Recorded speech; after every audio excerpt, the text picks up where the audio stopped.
Hello students, welcome to the class. Topic we are going to study today is set theory. आप लोगों ने सुना होगा set के बारे में, सेट वर्ड कभी सुना होगा जब बच्चों के हम टॉयज लेते हैं. टॉयज में हमारे पास किचन सेट आते हैं, टूल सेट्स होते हैं, डॉक्टर सेट्स होते हैं ना सेट्स. तो ये सेट है क्या? हम जब लेने जाते हैं कोई भी सेट, तो वो सेट क्या होता है? It is basically a collection of toys. तो सेट को सबसे पहले हम डिफाइन करते हैं कि सेट है क्या.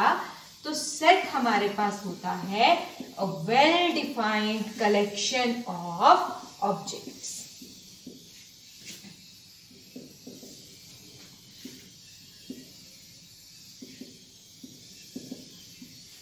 वेल डिफाइंड का क्या मतलब है? Collection of objects. Set means collection of objects. Like जो आपके पास डॉक्टर सेट है, टूल सेट है, they are collection of toys.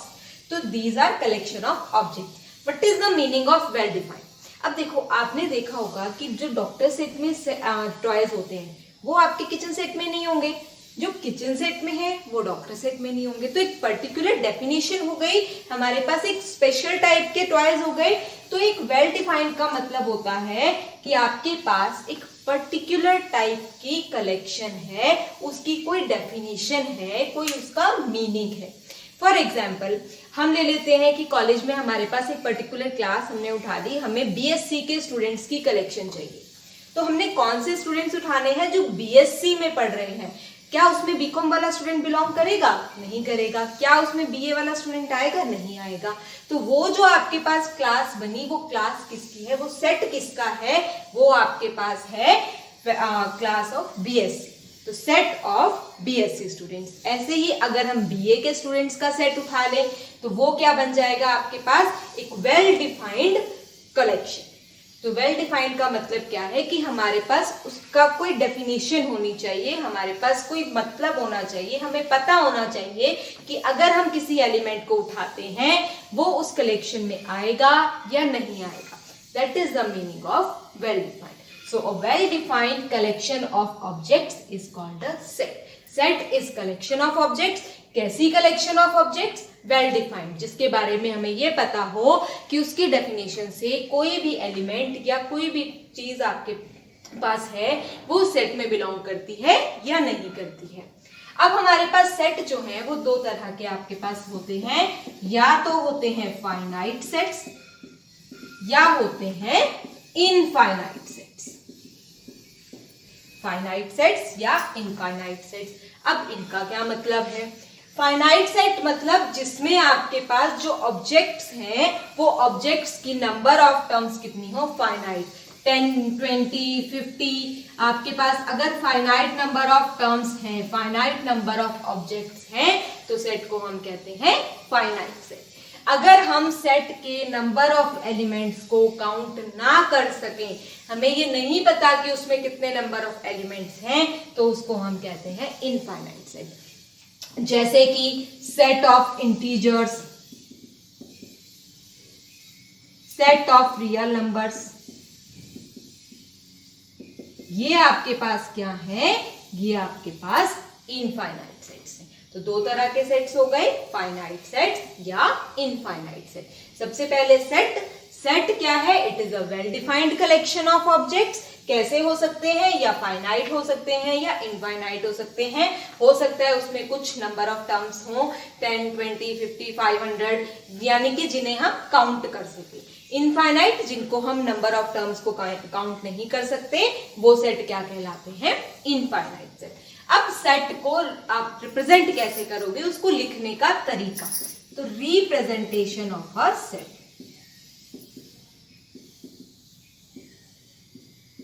तो इसको रिप्रेजेंट करने के आपके पास दो मेथड होते हैं. फर्स्ट इज टेबुलर फॉर्म, या इसको हम क्या देते हैं? Roster method. सेकेंड आपके पास है सेट बिल्डर.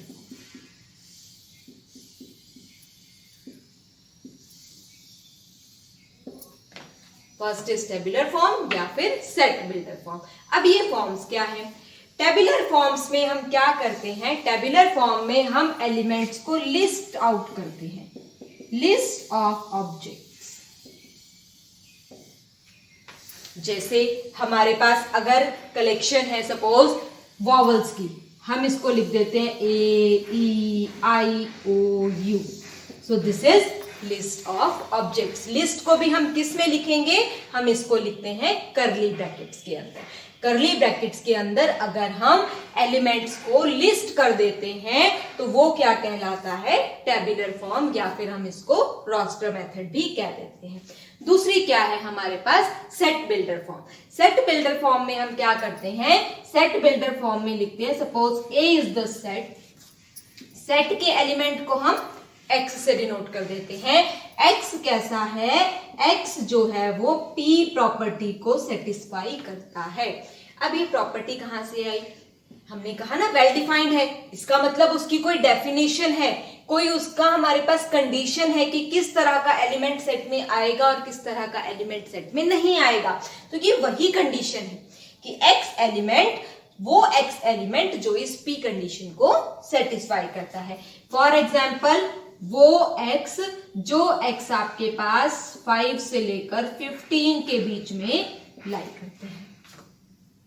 किसकी कलेक्शन हो गई ये, 5 से लेकर 15 तक के एलिमेंट्स की, यानी कि ये क्या बन गया, इंटरवल बन गया 5 to 15। कैसा इंटरवल, क्लोज्ड इंटरवल। 5 से लेकर 15 तक के सारे नंबर आ रहे हैं। अब इसमें मैंने एक काम और किया, एक कंडीशन के साथ एक और लगा दी condition, x such that 5 less than equal to x less than equal to 15 and x belongs to set of natural numbers। 5 से 15 तक के बीच के नेचुरल नंबर्स। अब इसमें कौन से एलिमेंट आएंगे, इसमें एलिमेंट आएंगे 5, 6, 7, 8, 9, 10, 11, 12, 13, 14, 15। तो हमने इतने सारे एलिमेंट्स लिखने की बजाय क्या कर दिया, वो x जो हमारी इस कंडीशन को सेटिस्फाई कर रहे हैं। ओके, एक और एग्जांपल ले लेते हैं।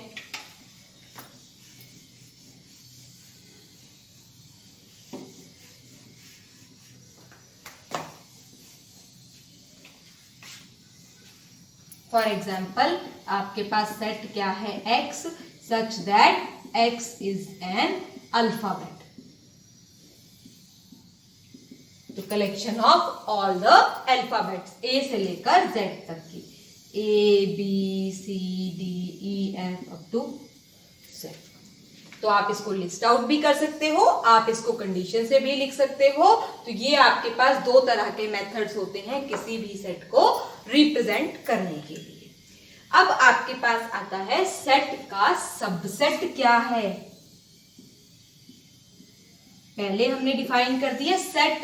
सेट क्या है, it is a well defined collection of objects. Then it's subset कि suppose A is a set, B को हमने कहना है सबसेट ऑफ ए।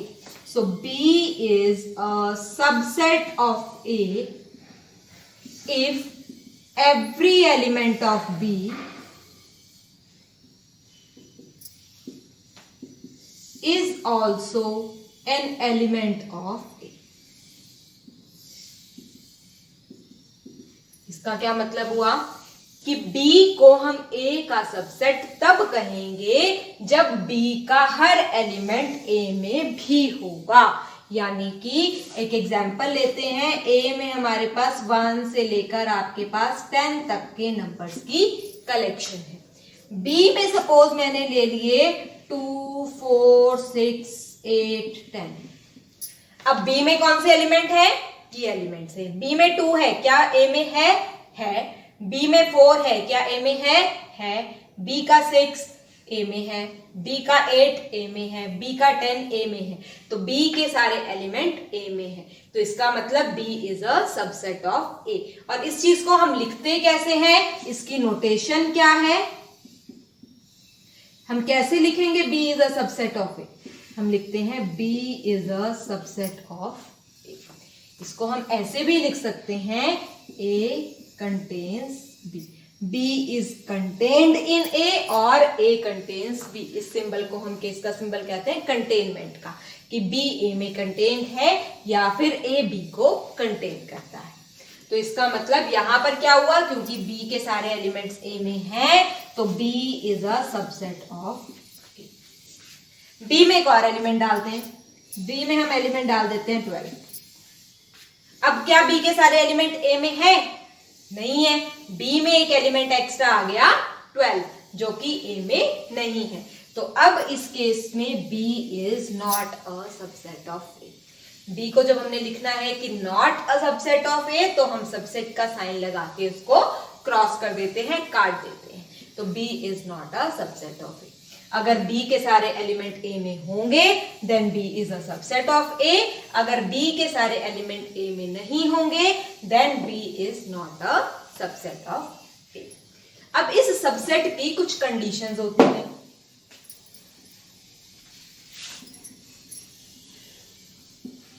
वो कंडीशंस क्या है? सबसे पहली चीज, every set is a subset of itself।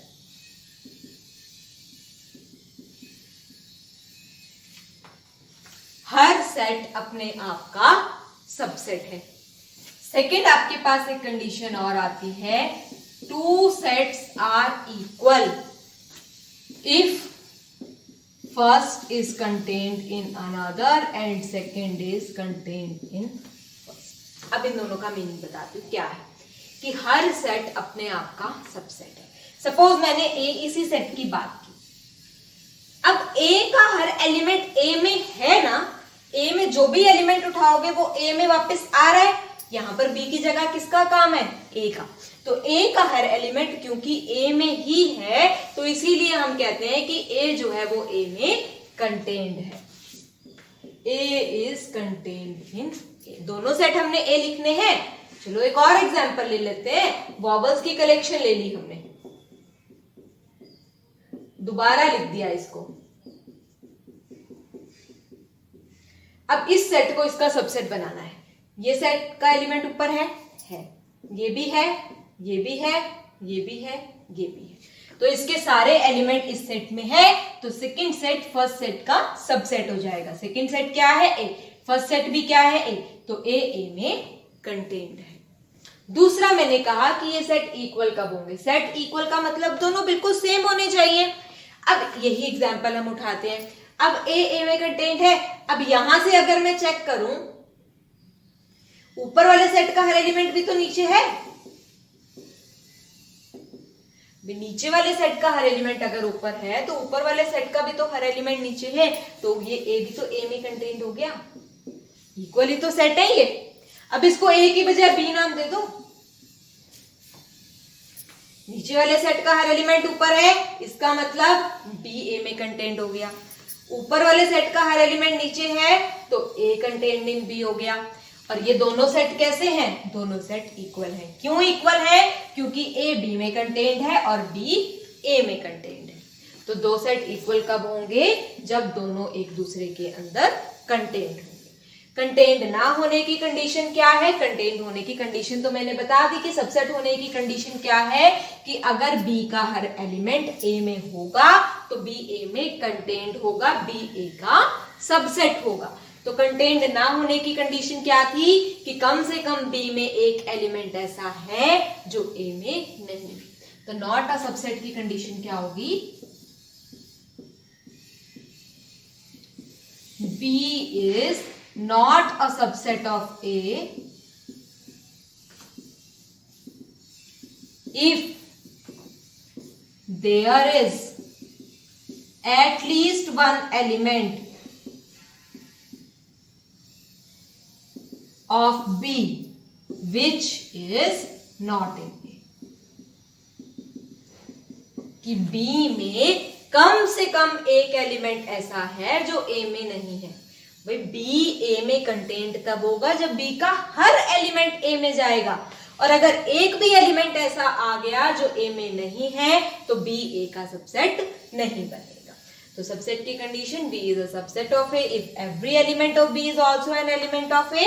Not a subset when B is not a subset of A if there is at least one element of B which is not in A. मतलब B ए का subset कब नहीं होगा, जब कम से कम एक element B में होगा जो ए में नहीं है। तो this is the condition for not a subset, this is the condition for subset.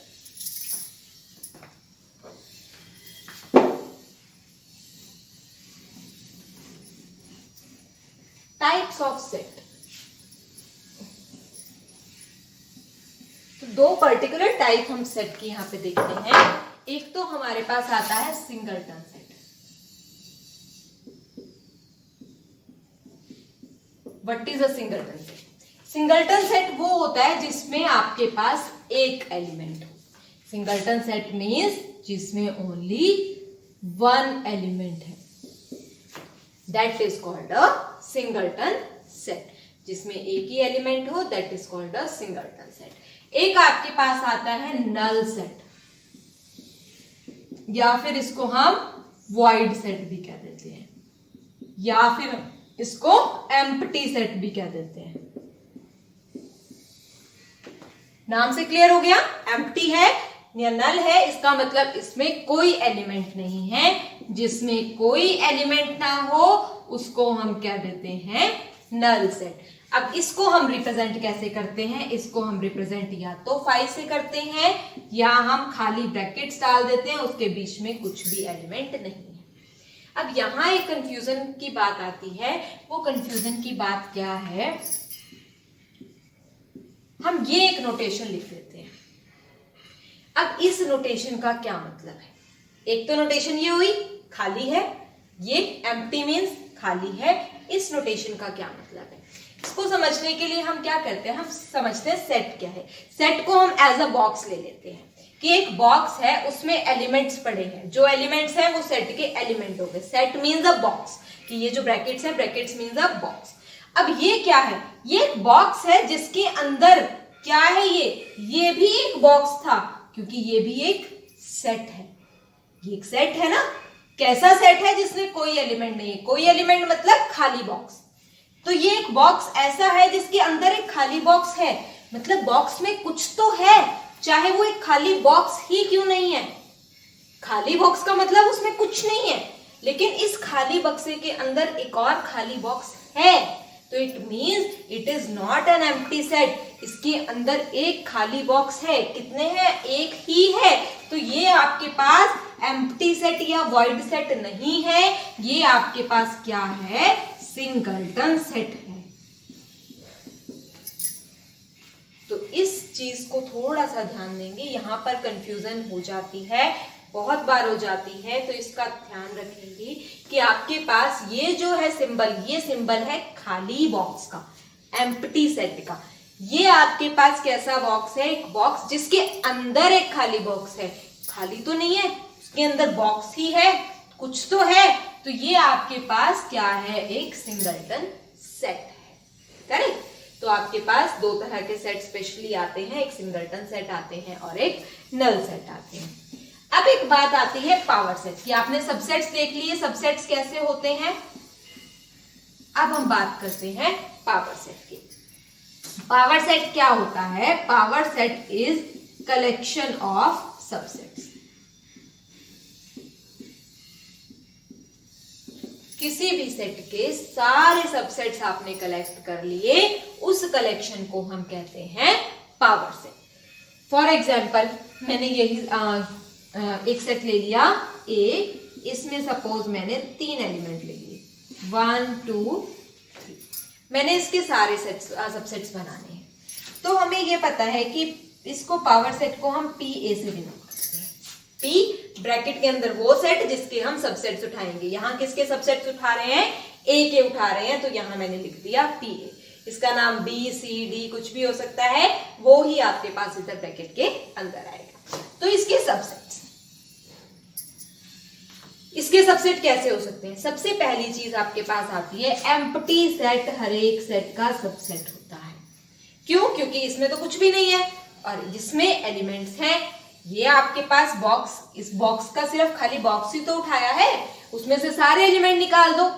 इसके सबसेट का मतलब क्या हुआ? इसके सबसेट का मतलब हुआ कि आपने इसके एलिमेंट्स के सारी कलेक्शंस बनानी है, सब कलेक्शंस बनानी है, चाहे एक एलिमेंट की, 2 एलिमेंट की या 3 एलिमेंट की। तो खाली अगर आप एम्प्टी सेट लोगे वो भी इसका हमेशा सबसेट होता है। फिर हम इसमें से एक एक एलिमेंट करके उठाते हैं, 1 2 3, ये तीनों सबसेट है। इसमें क्या एलिमेंट है, 1 1 इसमें है, that means it is a subset. इसमें एलिमेंट है 2 2 भी ए में है, ये भी सबसेट हो गया। 3 भी ए में है, ये भी सबसेट हो गया। अब दो दो एलिमेंट्स की कलेक्शन उठाते हैं, 1 2 2 3 एंड 1 3, करेक्ट। 1 ऊपर है, 2 ऊपर है, तो ये सबसेट हो गया। 2 और 3 दोनों एलिमेंट ऊपर है, सबसेट हो गया। 1 और 3 भी ऊपर है, आपके पास ये भी सबसेट हो गया। फिर एक कंडीशन और लिखी थी, सेट अपने आप का सबसेट होता है, तो पूरा का पूरा सेट लगा दो। तो ये क्या कहलाया, पावर सेट। मैंने सारे के सारे सबसेट्स की कलेक्शन बना दी। अब इसमें कितने एलिमेंट्स आए, 1 2 3 4 5 6 7 8। तो इसके अंदर आपके पास नंबर ऑफ एलिमेंट्स कितने आए, 8।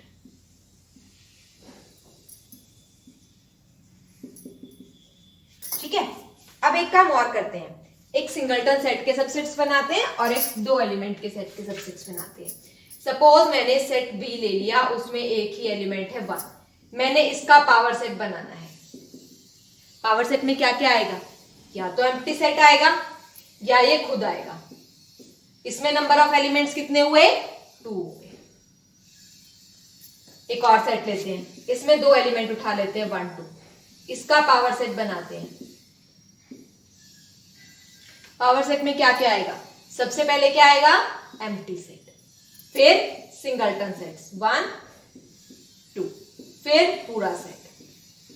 कितने एलिमेंट आए, 4 आए।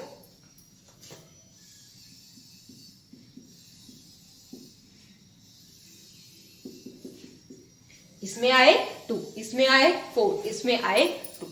इस 2 को हम लिख सकते हैं 2 की पावर 1।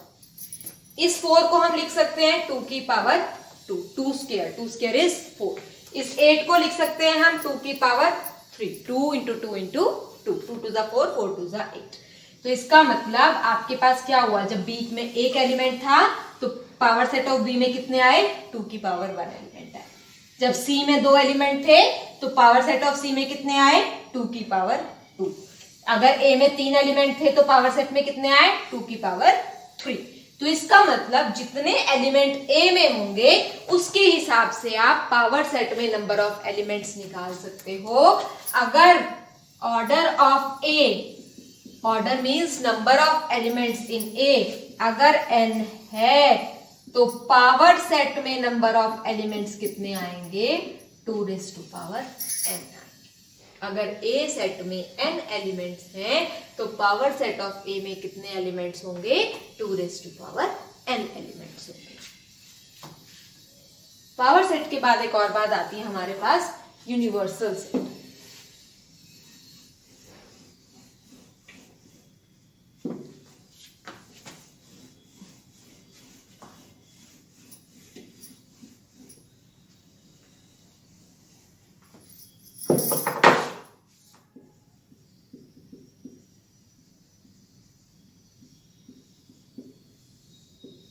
यूनिवर्सल सेट क्या होता है, जब हम किसी पर्टिकुलर प्रॉब्लम को सॉल्व कर रहे हैं, किसी भी सेट पे काम कर रहे हैं, तो उसमें जो सबसे बड़ा सेट होता है, सबसे बड़ा सेट का मतलब ये कि वो सेट की बाकी सारे एलिमेंट्स आपके पास उसी सेट में से आ रहे हैं। फॉर एग्जाम्पल मैंने जो सबसे पहले एग्जाम्पल लिया था कि हम बात कर रहे थे किचन सेट की and doctor set, tool set, तो ये सारा आपके पास सारे की सारी चीजें क्या है, दीज आर टॉयज। तो यूनिवर्सल सेट हमारे पास क्या हुआ, that is the collection of toys. Toys में से हमने पर्टिकुलर काइंड के सेट्स बना लिए। तो इसी तरीके से जब हम किसी पर्टिकुलर प्रॉब्लम की बात कर रहे हैं तो वहां पर जो सबसे बड़ा सेट होता है तो उसको हम क्या कहते हैं, universal set. Set containing all objects.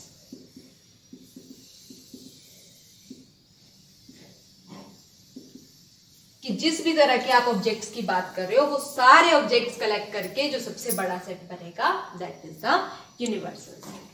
अब इस यूनिवर्सल सेट के अकॉर्डिंग हमारे पास एक चीज आती है, that is called complement.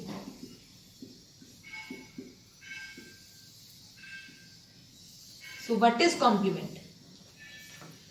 Suppose मेरा जो यूनिवर्सल सेट है, यूनिवर्सल सेट मैंने ले लिया set of natural numbers, correct, कि set of natural numbers is our universal set. अब इस सेट में से मैंने एक सेट बनाया इवन नेचुरल नंबर्स का, 2, 4, 6, 8, 10 एंड सो ऑन। तो हम निकालते हैं इसका कॉम्प्लीमेंट। कॉम्प्लीमेंट क्या होता है? कॉम्प्लीमेंट को हम a की पावर c से इस तरह से लिख देते हैं, या a डैश भी लिख देते हैं, इसको हम कहते हैं कॉम्प्लीमेंट। कॉम्प्लीमेंट क्या होता है? कॉम्प्लीमेंट होता है यूनिवर्सल सेट के वो एलिमेंट्स जो a में यूज नहीं हुए। a के अलावा वाले जितने भी एलिमेंट्स होंगे वो क्या कहलाते हैं? आपके पास कॉम्प्लीमेंट के एलिमेंट्स। फॉर एग्जाम्पल इसमें कौन से एलिमेंट्स रह चुके हैं? 1, 3, 5, 7, 9, 11 and so on. That means these are odd natural numbers. ये कलेक्शन किसकी है? Even natural numbers। ये हो गए odd natural numbers।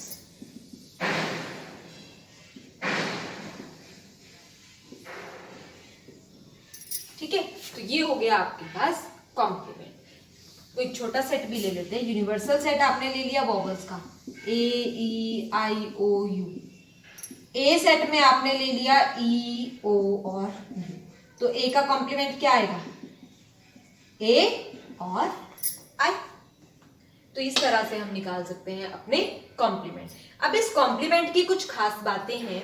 पहली बात, यूनिवर्सल सेट को ही अगर हम ए को पूरा यूनिवर्सल सेट ले लें, यहाँ पे सपोज बी में मैं सारे ले लेती हूँ, ए ई आई ओ यू, तो इसका कॉम्प्लीमेंट क्या आएगा? What is B complement? ऐसा कौन सा यू में एलिमेंट रह गया जो बी में नहीं है? कोई भी नहीं है। इसका मतलब इसके कॉम्प्लीमेंट में कुछ भी नहीं आएगा। कुछ भी नहीं आएगा तो it will be a empty set. ठीक है, तो u अगर आपके पास पूरा का पूरा बी यू के बराबर है तो b का जो कॉम्प्लीमेंट होगा वो 5 हो जाएगा।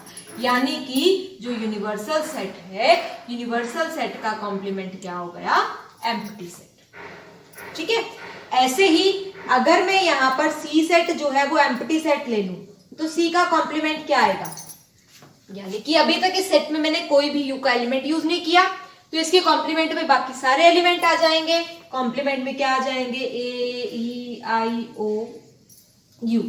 यानी कि 5 का जब हम कॉम्प्लीमेंट निकालते हैं तो वो पूरा का पूरा यूनिवर्सल सेट हो जाता है। ठीक है, तो ये आपके पास इसकी 2 कंडीशंस आती हैं जो बड़ी इंपॉर्टेंट होती हैं कि आप पूरे सेट का अगर कॉम्प्लीमेंट निकालोगे तो वो बन जाएगा एम्प्टी सेट, और अगर एम्प्टी सेट का कॉम्प्लीमेंट निकालोगे तो वो पूरा सेट। ठीक है, यूनिवर्सल सेट का कॉम्प्लीमेंट 5 का कॉम्प्लीमेंट यूनिवर्सल सेट। तो अगर हमने कॉम्प्लीमेंट की बात करनी है, हमने कॉम्प्लीमेंट निकालना है, उस कॉम्प्लीमेंट को निकालने के लिए हमें यूनिवर्सल सेट का पता होना जरूरी है, क्योंकि यूनिवर्सल सेट से ही तो हमने कॉम्प्लीमेंट निकाला है। जब तक हमें यही नहीं पता कि हमने किस चीज की बात करनी है, कौन सा हमारा बड़ा सेट है, तो हम किसमें से नंबर्स को चेक करेंगे? ठीक है ना, जब तक हमें यही नहीं पता कि आपके पास सारे के सारे नंबर्स कौन से हैं। अब यहाँ सारे नंबर नेचुरल नंबर्स ना होके यहाँ पे सारे नंबर्स इंटीजर्स भी हो सकते थे। अगर यहाँ पे ये सारे नंबर इंटीजर्स होते, हमने उसमें से 2, 4, 6, 8, 10 लिया है, तो यहाँ पर ये 1, 3, 5, 7, 9 के अलावा नेगेटिव नंबर्स भी तो सारे बचते। तो इसका मतलब आपको पहले यूनिवर्सल सेट पता होना चाहिए, तभी आप चेक करोगे कि यूनिवर्सल सेट में से कितने एलिमेंट आपके यहाँ आ गए हैं, कितने एलिमेंट आपके इसके कॉम्प्लीमेंट में आएंगे। ठीक है, so this is for universal set and complement. Rest we will do in the next lecture. Thank you.